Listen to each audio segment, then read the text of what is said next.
Imagine waking up one morning to discover that the employee that you just sacked yesterday for stealing has emailed themselves the updated list of all of your passwords, logins, and credentials for over 100 online and business accounts. And has also emailed themselves all of your personal logins and credentials for things such as life insurance, schools, bank accounts, passports, driver's licenses. I think you're getting the drift. That employee won't contact you. That employee has also stolen a computer from you and the office keys and the house keys. At that point, 5 years ago today, I was feeling pretty vulnerable. 5 years on, I'm feeling pretty scared. What started 5 years ago has led not only to two Tinas existing out there, one I don't control, and one who is me desperately trying to recover my identity and any semblance of my life, is that I've also lost my business. I've lost every photo I ever had. I have lost access to every email account and connections. I have been unable to work. I have reported this to the police over 59 times, often with the support of cyber people, IT people, family members, friends, witnesses, and lawyers. We all walk away with our mouth open. And visible crime seemed to be unbelievable. I've been asked many times if I had any bruises to show, even though I was pretty cyber broken. And I love it when the police particularly say, oh, we'll email you when you've explained that you haven't actually received an email for the last 7 months. Or they'll try to call you, but your phone's not controlled by you, it's managed by a third party. And the calls I receive don't always come to me. So we have a real problem. I get forced in Australia to report the cyber crimes that have continued relentlessly since my staff member stole my ID 5 years ago.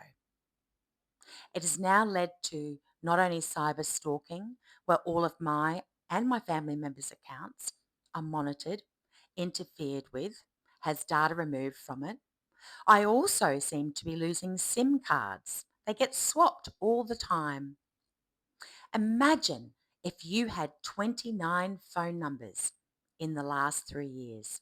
How hard it would be to stay in touch with contacts. How embarrassing it would be rocking up to the school every 5 minutes with your new phone number. How many auth codes did you not receive? How many critical messages? How many invitations? How many job interviews? You see, our whole life now goes through a digital channel. If you don't have a phone and you don't have an internet, and if you don't have an app, you don't fit in. You can't function. You can get off the island. Well, I bet that if I took your phone off you and turned your home internet off, that you would barely function, particularly if you were an employer or any employee, a mum or a dad or a student. And then I'll give you your phone back in 5 days. No internet, remember? No computers.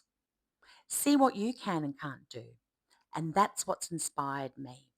I have spent the last 5 years as a reasonably smart and educated woman who has lost my primary business and two others, has lost contact with everybody I know professionally and personally, because the people that have taken this identity and my IP from me are quite aware that I know who they are. However, our cyber reporting system is so poor and so slow that I'm constantly being blocked by technological means to communicate with those reporting agencies. So here I am with very few options left. All I've got left is my voice. I have lost my business. I've lost my identity. I've lost the right to work and engage in society. There are so many things that we cannot do because we are digitally dead. The cyber stalking is 24/7. Whatever I Google, whatever I type, whatever I send seems to go elsewhere. Every call I make is recorded, disconnected, or forwarded. Now, I believe in coincidences, but not patterns. I have a pattern over 5 years of events and dates. And every time I set up a new device and a new ID and a new IP, new SIM card, new phone, and in fact, I've even gone to the extent of relocating up to 1,200 kilometres away 6 times over 5 years. I've had devices and accounts and SIM cards in other people's names, and the same thing happens. I lose control of the settings. I lose control of my life. So I can't reach out for help, even if I wanted to. I can't do it digitally. And the cyber stalking has now manifested into physical stalking. So when I have incidences with my car being vandalized, or my home being broken into, or my animals being killed, I'm unable to get to the police. There have been many times I've been unable to call the police on a device. And look, I will take you through my story. I will start off by telling you how I lost my business, because there are a lot of aspiring business owners out there, or existing ones, that need to become aware of the human insider risk. I will take you through my evidence. I will take you through the signs, what happened and the impact. I eventually lost my business, and then I lost my life. Well, it kind of feels that way. I have now funded my own investigation for 5 years. I'm sitting on a pile of evidence. I know what happened, how it happened. I don't understand why it's now impacting other family members. And we're now getting a little bit scared. When your hacker and stalker follows you up to 1,200 kilometres, you start to get a little bit concerned. So as the police are unable to understand this, they don't really have the training or the education to recognise cybercrimes, the pattern of them, or the escalation. They will simply send you to cybercrimes, which is an online reporting. They'll send you back to Queensland Police, who will send you back to cybercrimes. And I've been ping-ponging around through 60 police reports now with attached evidence for 5 years. But I think we're getting to the end of it now that my final move has been into a safe place, and we're still experiencing these issues. So if I can't get the police educated and interested, I think I'm going to take it upon myself to start to share my learnings through my story and my investigation findings. I hope that you take away a greater awareness of the danger of the weapon that you have in your pocket every day, which is your mobile phone. I'd like to overcome some myths about technology and all these devices that you have around you, and just explain to you how easy it is if someone has the opportunity or the motive. Everything can be done remotely. Everything can be done out of Russia quite cheaply.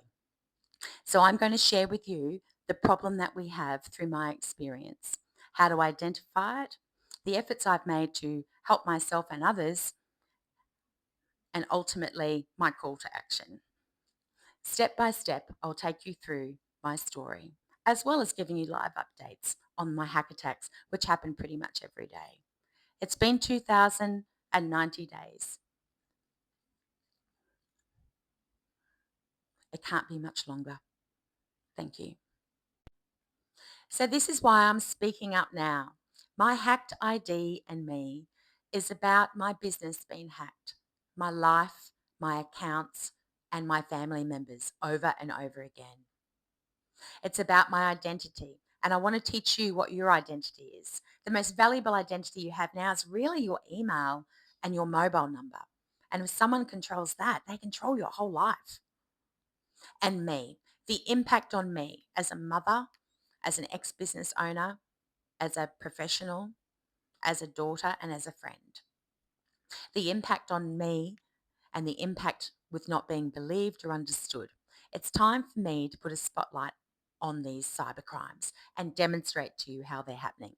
Now, I know there's a lot of technical speak out there. My goal is to really relay this to you in a very, very simple, plain English way.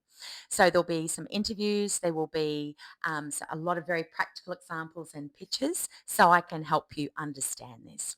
But stay tuned, because the next story I have to tell you about my hacked ID and me is the tale of Virgin and the potential child abduction.